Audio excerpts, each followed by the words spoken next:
तुला वाटतंय की देवाचं तुझ्याकडे लक्ष नाही, पण कधी विचार केलायस का? कदाचित तो तुझ्यावर लक्ष ठेवूनच आहे, फक्त तूच हा विचार तुझ्या मनात येऊ दिला नाहीस. जर स्वतः श्रीराम तुझ्या रक्षणासाठी उभे असतील तर तुला अजून कसली भीती? ह्या श्लोकात समर्थ रामदास स्वामी भक्त आणि भगवंत यांच्यातील अतिशय प्रेमळ विश्वासपूर्ण नातं उलगडून दाखवतात. आतापर्यंत त्यांनी मनाला धीर दिला, घाबरू नकोस, राम तुझ्या पाठीशी आहे.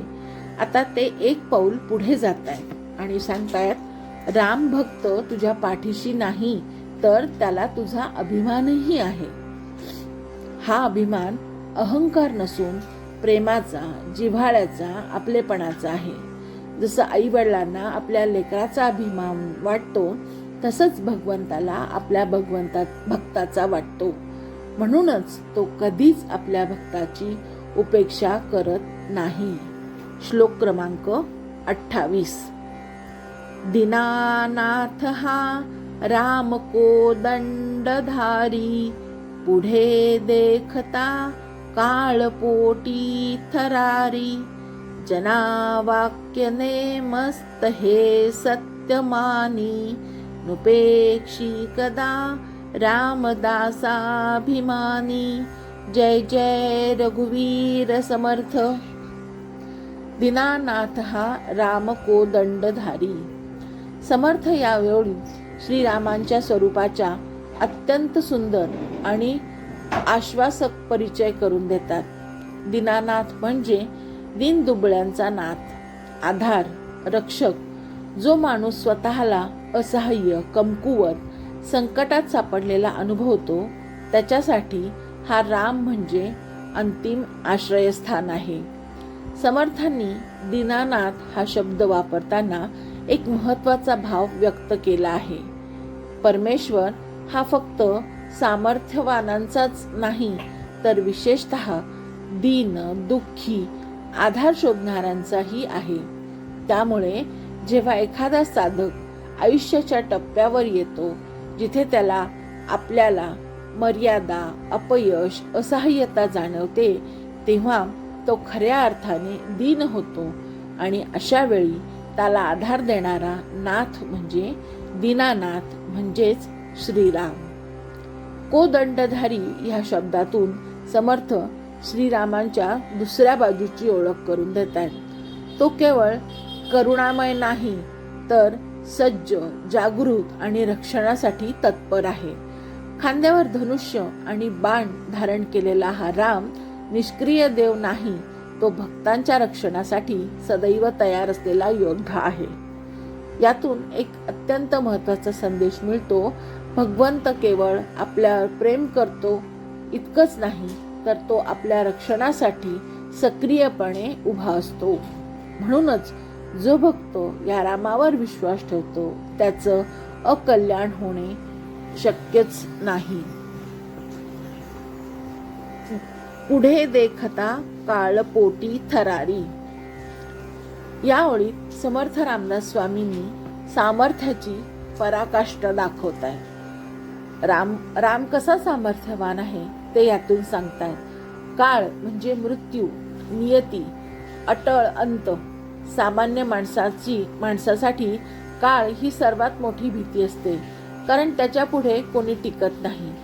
पण समर्थ म्हणतात, ज्याच्या समोर काळही थांबतो तो म्हणजे श्रीराम आहे. काळ पोटी थरारी म्हणजे असंख्य संकटे, मृत्यू, भय, अडथळे हे सर्व रामासमोर काहीच नाही. तो काळालाही नियंत्रित करणारा आहे.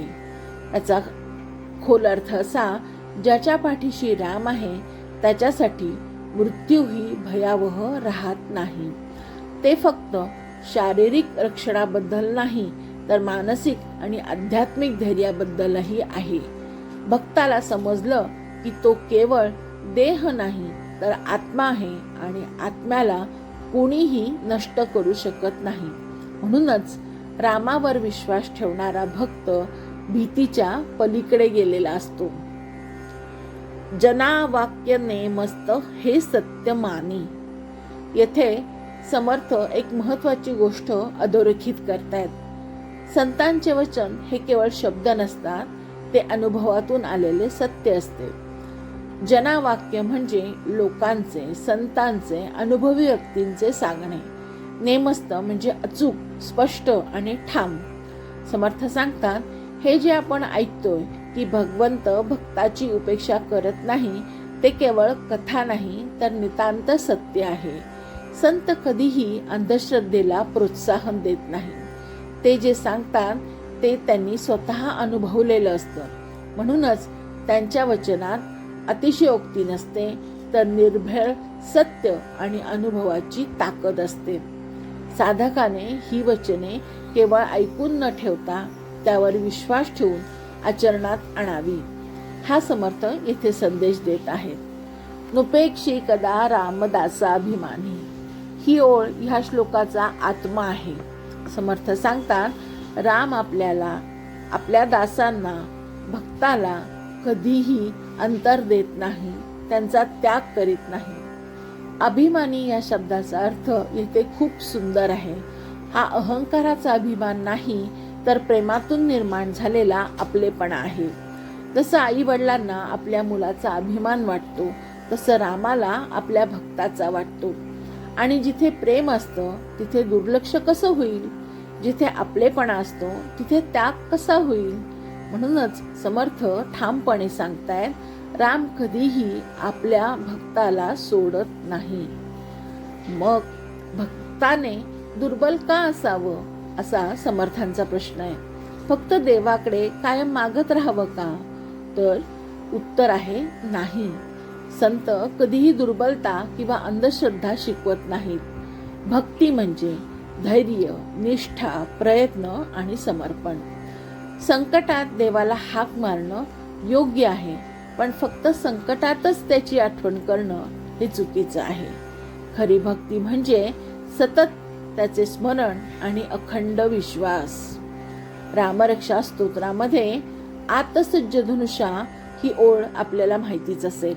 याचाच अर्थ असा, धनुष्य बाण हातात घेतलेला राम आणि लक्ष्मण माझ्या रक्षणासाठी नेहमी माझ्या पुढे चालत राहोत. हा भाव सांगतो, भगवंत आपल्या पूर्वीच आपल्या रक्षणासाठी उभा आहे. यासाठी पुराणातील एक उदाहरण आपल्या डोळ्यासमोर आहे, जे सगळ्यांनाच माहिती आहे. द्रौपदीचं वस्त्रहरण जेव्हा होत होतं, त्यावेळेस तिने राजापासून सगळ्यांना, अगदी आपल्या पतींना सुद्धा हाक मारली की माझं रक्षण करा. पण तिच्या रक्षणासाठी कोणीही पुढे धावलं नाही. जेव्हा सगळ्यांनी तिची साथ सोडली आणि तिने कृष्णाला आर्त भक्तीने, भावाने हाक मारली, त्यावेळेस श्रीकृष्ण तिच्या रक्षणासाठी आला. कारण तिला खात्री होती, ज्या आर्तभावाने मी भगवंताला म्हणजेच कृष्णाला हाक मारते, तो माझ्या रक्षणासाठी येणारच. येथे पूर्ण विश्वास किंवा निश्चित रक्षण हा त्या पाठीमागचा अर्थ आहे. समर्थ जणू प्रेमाने सांगत आहेत, मना, राम फक्त तुझा रक्षक नाही, तो तुझ्यावर प्रेमही करतो. त्याला तुझा अभिमान आहे, म्हणून तो तुला कधीच सोडणार नाही. फक्त एकच कर, विश्वास ठेव आणि त्याचं नाम कायम घेत राहा. जय जय रघुवीर समर्थ. ह्या श्लोकाचा अर्थ मला जसा समजला तसा मी सांगण्याचा प्रयत्न केला आहे. यात जर काही त्रुटी असेल तर क्षमस्व.